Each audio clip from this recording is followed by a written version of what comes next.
Reverend Steve, keeping it simple. We're still in Jude, and we're going to be in verse 11. Now, Jude is really going deep about these people that have basically went their own way, and he shows those in the Old Testament that did the same. And it's quite a telling. And I'm going to read this real quick so we can get into this. What sorrow awaits them? For they follow the footsteps of Cain, who murders his brother, and who killed his brother, like Balaam. And think about Balaam. He took money to curse God's people. There's a lot of that in the world today and the church today is people going along with the world to curse their own congregation or other people that believe in Christ. A lot of that, right? And let's see, Balaam, and they deceive people for money. Deception. Just read, do yourself a favor. Just read 2 Peter 2, and you'll be out of the money churches in a day or two. As soon as you read it, you realize I'm being fooled by these people. They have their own punishment, and it's coming upon them. Those who have these big stadiums, ride around in jets, they're all over the place. I'm not naming names, but they're easy to spot. You know them by their fruit.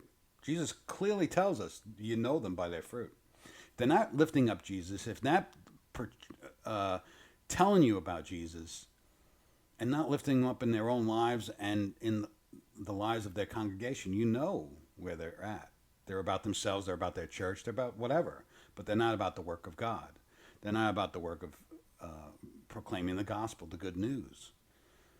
They're not about that. They're about themselves. They're about their own ego, doctorate, or whatever else, whatever floats their boat. God shows us them. They're very easy to, but you know what happens? And it happens to us. It happens to me. We get caught up in, oh, this is such a good teaching. I'm being enlightened by it. But is it really enlightenment? No. How do you get truly enlightened? By knowledge or going alone in your closet and get closer to God and worshiping and enjoy and having joy with Him and fellowship with Him? That's where you learn.